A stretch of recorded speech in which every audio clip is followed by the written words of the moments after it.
So in this video we're going to conclude our study of transformations by looking at how to deal with multiple transformations at the same time. And so let's just review sort of the individual transformations that we know up to this point.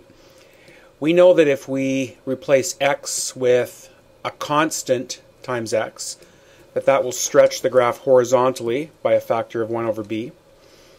B here is a constant that can't be 0. And I'm going to introduce a in a minute as well, which is a constant that can't be 0 as well. If we replace y with y over a, we know that's a stretch vertically by a factor of absolute value a. And we also know that if we have a negative on the coefficient of x, that will reflect the graph across the y-axis, and the negative on the a in front of the y will reflect the graph across the x-axis. And so if we make those changes in our equation, replacing y with y over a, and x with b times x, we get the resulting change here. Often we write y isolated, usually we do, so we can write y equals a times f of b times x. So another way to think about this is that when we multiply or divide our x and y by a constant, what that's going to do is cause a stretch as well as possibly a reflection in the graph. Forgot to mention also that if both a and b are negative, then you're talking about a rotation of 180 degrees about the origin. Now the other change we can make to the equation that we also talked about is replacing x and y with x plus or minus a number, which does a translation to the graph. Replacing x with x minus h and y with y minus k translates or slides the graph horizontally h units and vertically k units. So let's make that change in the equation. Replace y with y minus k. Replace x with x minus h. And then isolate our y. We get y equals a f of b times x minus h, all of that is within the f, plus k. And we get our standard form. All of a, b, h, and k tell us different things about how our original graph is transformed. So let's apply this to a given situation. We have our basic function y equals f of x, and we want to transform it. We have a bunch of numbers added to the x and the y, so we know that that's going to change it. And we want to think back to our standard form, a f of b times x minus h plus k. So the first thing that might catch my eye is just what's going on here in the brackets. A number of things are being done to x.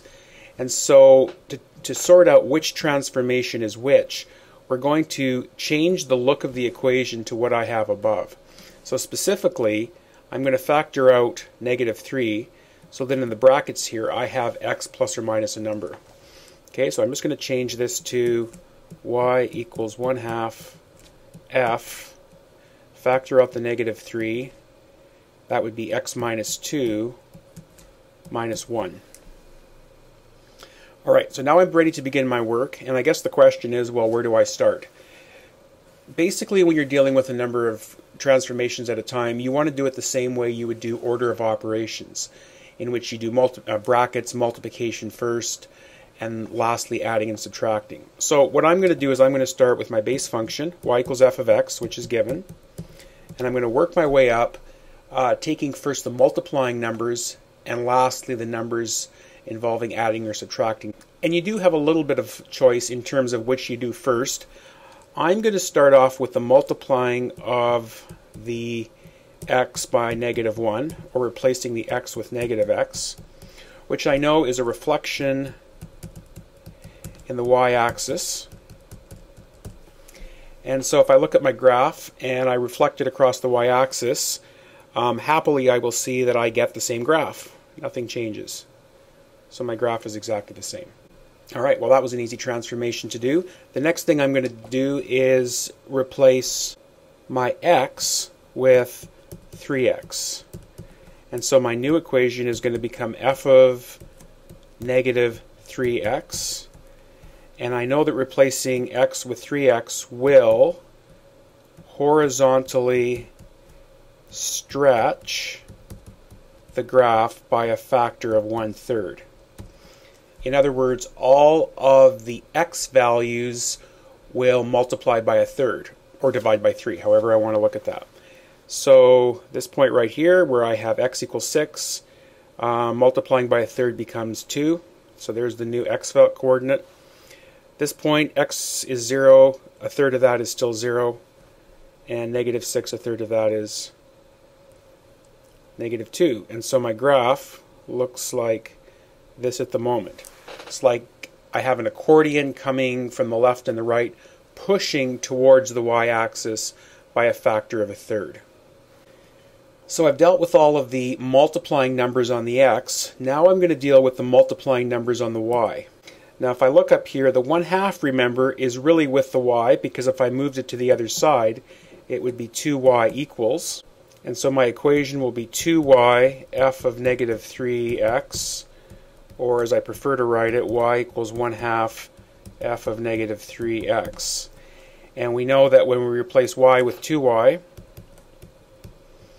or when we multiply the entire function by 1/2, that is a vertical stretch of the graph by a factor of 1/2. In other words, all of the y values on my last graph will be multiplied by 1/2. So going point by point, the y value is 0 times 1/2 is still 0. The y value here is 6 multiplied by 1/2 is 3. Y value 0 multiplied by 1/2 is 0. So my graph looks like that. It's like I've pushed down from on top towards the x-axis by a factor of 1/2.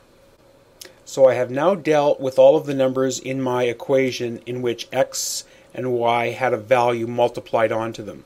I'm now going to move towards the adding and subtracting, just like I would with order of operations, do adding and subtracting last.